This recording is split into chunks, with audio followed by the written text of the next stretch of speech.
Bien. Que dire d'autre? Très bien.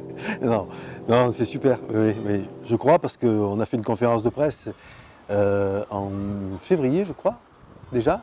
Et on a mis en ligne la vente des spectacles. Et puis déjà, il y a quelques personnes qui ont commencé à se manifester pour venir voir certains spectacles.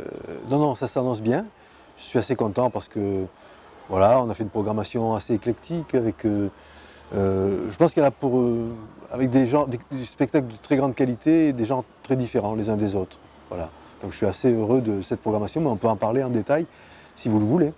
Bien sûr, alors j'allais y venir justement, on a toujours cette, cette image, ce ton dans le Festival du Club où on a à la fois des jeunes talents, des jeunes Mm, artistes à découvrir et puis des têtes mm, d'affiche. mm, Alors cette année on a Clémentine Sélarié, mm, Michel Jonas mm. et donc tu vas développer un petit peu cette programmation. C'est un peu ce ton, cette image-là, cette identité du Festival du Club de faire des rencontres. Oui, tout à fait. Oui, d'abord, le Festival des Nuits dans le Club, c'est quelque chose qui se travaille à l'année, hein. On commence en septembre et on finit fin juillet. On accueille beaucoup d'artistes en résidence, des auteurs, euh, des, euh, des compagnies de théâtre en résidence. On fait des prix comme le prix Godot, enfin bref. Donc on travaille toute l'année. Et je travaille beaucoup avec mes pairs, c'est-à-dire que je fais appel aux artistes de la région et puis d'ailleurs aussi. Et vraiment, c'est un lieu où ça fabrique du spectacle, ça écrit, voilà, ça pense le théâtre.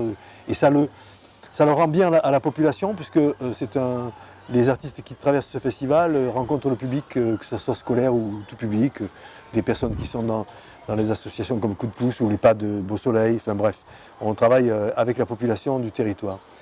Et pour en revenir à la programmation en elle-même, oui, je fais une programmation, je dirais éclectique, mais dans le sens où on fait appel à des figures du théâtre, en tout cas des figures populaires, comme Michel Jonas, qui vient avec les fantômes de la rue Papillon. Il ouvre le festival avec ce spectacle-là. C'est un spectacle magnifique.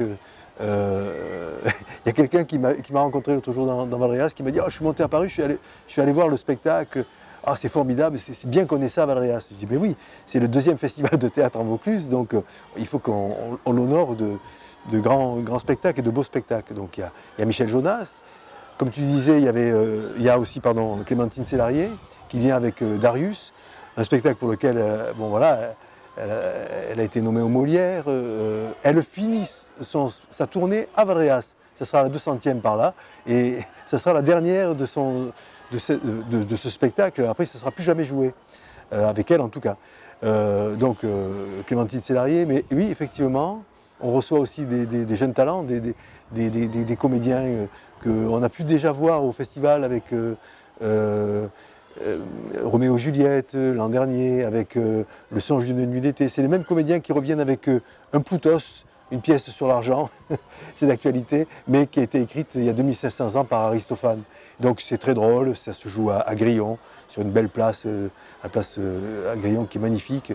Et cette même compagnie, puisque c'est une compagnie de théâtre issue du Théâtre national populaire de Villeurbanne, dirigé par Christian Scaretti, ces acteurs ont été formés chez lui, ont été dans sa troupe, et ils reviennent donc avec ce Poutos et aussi le Sicilien ou l'Amour peintre. Un spectacle de Molière qui se joue sur les tréteaux. Il va se jouer à 19h en plein jour. Voilà, donc on est aussi dans la tradition du théâtre d'itinérance de tréteaux. Voilà. Et alors justement, oui, on est dans quelle ambiance ce festival? Si tu pourrais le résumer d'une ambiance, d'une atmosphère, comment se sent-on quand on vient au Nid d'Enclave? Alors, moi je me sens bien, mais par contre, ce que je sais, c'est que le public, au fil des ans, aime revenir, amène d'autres personnes, et, parce qu'on fait des cabarets après les spectacles. On boit un coup, cette année, on a quasiment à tous les spectacles, on a des food trucks. C'est-à-dire des gens vont pouvoir Ça, venir. c'est nouveau, par Ça, contre. c'est nouveau, oui. Les gens vont pouvoir se restaurer directement avec des cuisiniers qui sont dans des camions, mais il y a des gens qui viennent de chez Bocuse. Je veux dire, c'est comme ça, c'est la nouvelle. Voilà, le food est là, hein, un food truck, c'est-à-dire, bon, ça se passe dans la rue et en même temps, on mange très très bien.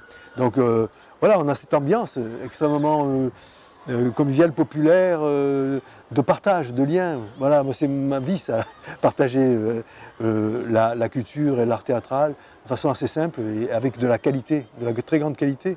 Hein. Parce que si on continue sur la programmation, on fait venir un avare extraordinaire, avec une mise en scène de Jacques Kosinski. Jacques Kosinski est un grand metteur en scène du théâtre public, c'est-à-dire il a dirigé le Centre dramatique des Alpes. Voilà, bref. J'ai vu cet avare-là, je l'ai vu à Vienne, au Théâtre de Vienne, mais superbe, très contemporain, et très bien joué. On a ceux qui ont eu la chance l'an dernier de voir Elcide de la compagnie Agence de voyage imaginaire, la compagnie Philippe Card, ils vont venir voir un bourgeois gentilhomme complètement transformé, inspiré du théâtre oriental. Enfin, c'est très très beau. Ils en sont à plus de 150 représentations. Enfin, c'est une équipe merveilleuse qui revient. On a un clown un petit peu à la Tati qui va se jouer à Visan, qui est pouf. Alors lui, il a 4 mots et demi sur scène, mais c'est très drôle. Et on termine avec un ancien des Deschiens, la compagnie Deschamps-Makeyev, les Deschiens, Patrice Thibault qui joue Franito. C'est exceptionnel. On l'a vu à Marseille, ce spectacle. C'est un guitariste flamenco extraordinaire, un danseur de flamenco, et lui qui joue la mer. Et c'est du mime, c'est de très très haut niveau. Et on termine, c'est du clown, c'est un grand mélange, et du mime, du clown, et c'est magnifique, on termine comme ça.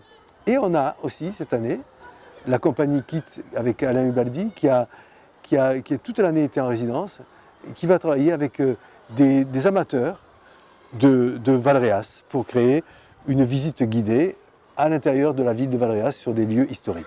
Voilà la programmation. Moi je vous conseille de venir, c'est des moments joyeux à partager.